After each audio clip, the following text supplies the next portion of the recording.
JBNN keep you informed. I'm Michelle Jones.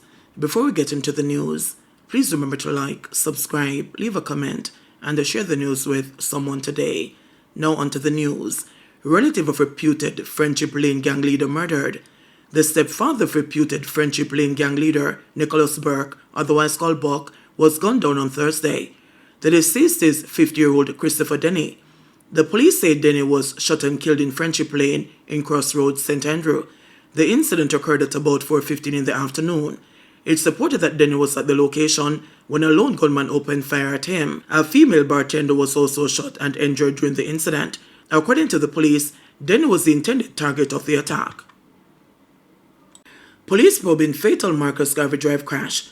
The St. Andrew South police are probing the circumstances leading to the death of one unidentified man and the injury of 3 others, following a 5-vehicle crash on Marcus Garvey Drive in Kingston's Industrial District Thursday night. The incident happened around 10:20 p.m.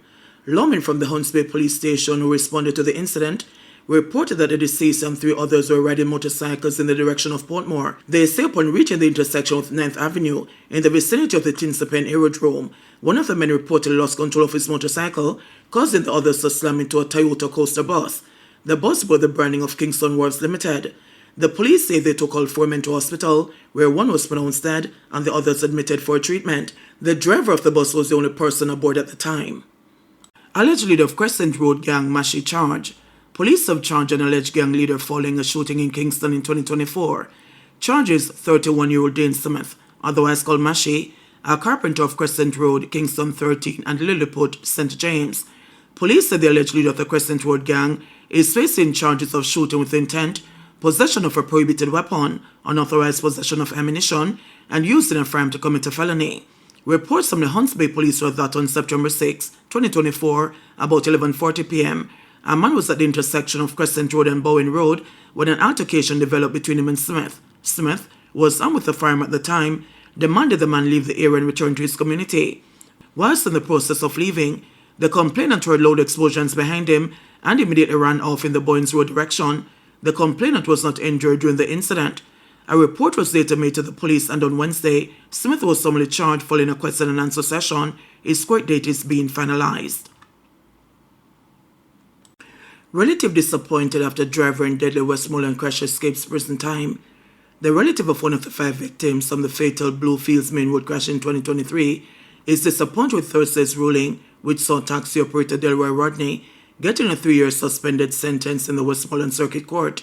Rodney pleaded guilty to 5 counts of causing death by dangerous driving, stemming from the November 13, 2023 incident.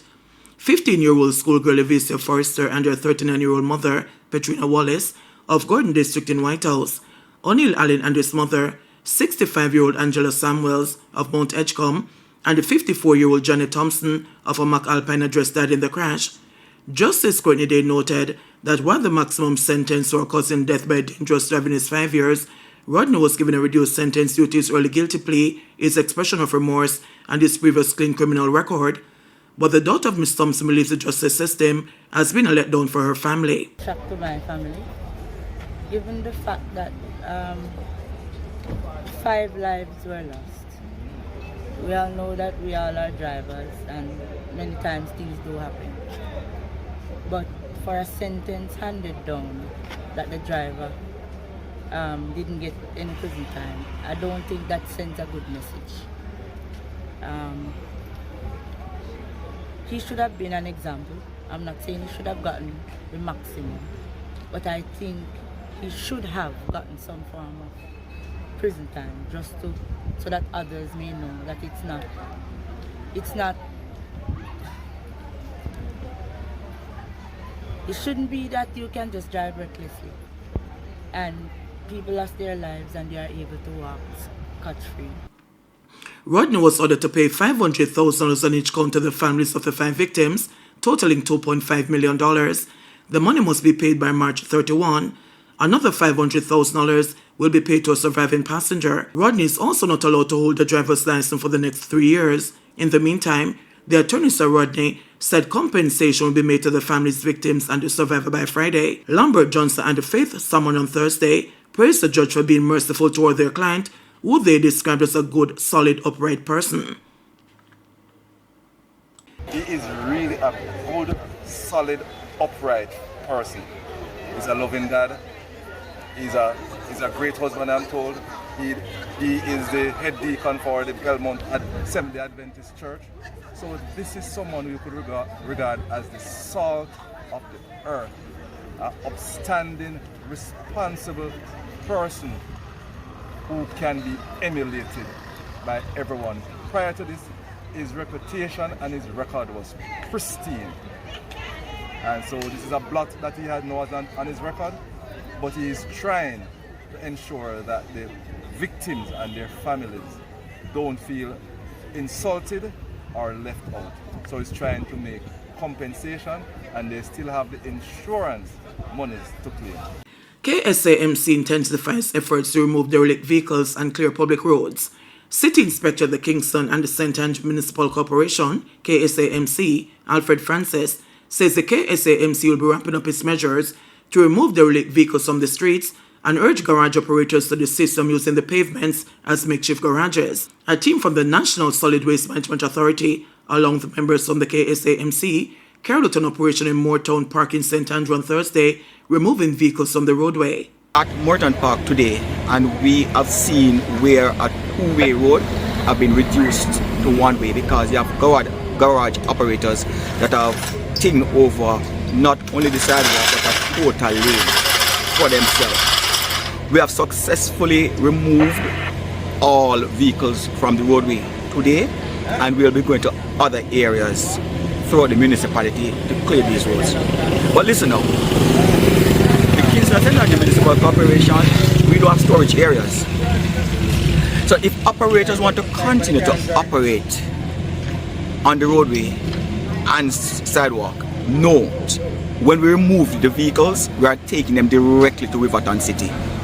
So do not come to KSAMC and ask for your vehicles. We are removing them and we are taking them to the dump. If it is that you don't want your vehicles to end up at the dump, cease and desist your operations from the government roadway and sidewalk, because we are serious to maintain public order. And of course, these are derelict vehicles you're talking about. Derelict vehicles and vehicles that these operators are working on. We don't have storage area and we are taking them to the dump. Tell us about this specific operation this morning at this location. The Moortown Park, we have served over 4 sets of encroachment notices at this one location. Not only that, we have been here and we have been warning, because the truth is we have limited resources. So if we don't have to come and remove, that is our first option, not to move. So to use moral suasion, that is not working. It is not working with these operators. They continue to turn a blind eye to the notices. They continue to turn a blind eye to the warnings. As a matter of fact, they have been very disrespectful to the officers. Crimes done in Hanover, says Superintendent Nish. Superintendent, tell me, how are things in the lovely parish of Hanover? Well, as you see, Honorable Prime Minister, the parish is relatively calm at this time. With the downward trajectory from last year in terms of murders, we had 33%. Now we are at 67% reduction in murders and a 52% reduction in major crimes 52 as of this morning. This is attributed to the tremendous work and the strategies employed in the Hanover division by the hard-working team that we have here in this parish. Additionally, the partnership with our stakeholders as well as the community engagement is really paying dividends for us in terms of inspiring confidence and trust within the organization with the people that we serve. Furthermore, Honorable Prime Minister, the cross-border collaboration with ourselves and Westmoreland and St. James, because we are basically positioned geographically between those two parishes. We have a wonderful working collaboration with those two parishes, which is also seeing the result of the reduction in murders here in the parish of Hanover. Excellent. I heard a report some time ago where you mentioned that the road conditions were impacting your efforts in fighting crime. But as I was coming in to open this, to break ground for this hotel, this 950-room hotel, I did observe the road conditions, and I agree with you that the road conditions are in need of urgent attention. So I wanted to give you some assurance that while I was driving in, I saw that they were patching and repairing and improving the road surface, and that will go right through to Hopewell and beyond, to Lucy and beyond. But, you know, I agree that there is an intersection between infrastructure and crime. And the truth is, in this parish, there has not been a great focus on building out the infrastructure. And what is happening is that with all the hotels and the, new housing developments coming, it is creating pressure on the infrastructure. But not only that, the infrastructure is aging.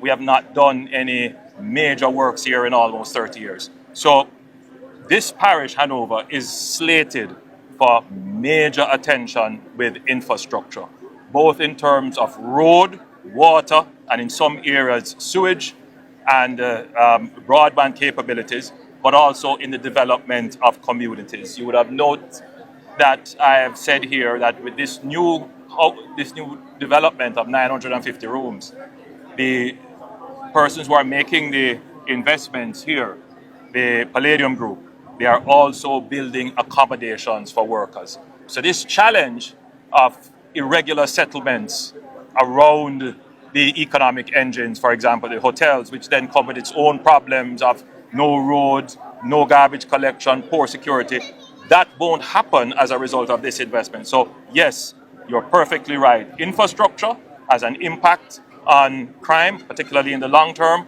and therefore we must build infrastructure with that in mind, and that is why the government has given this directive that any hotels that are going to be built here, large hotels, there must be the consideration for accommodation and other infrastructure.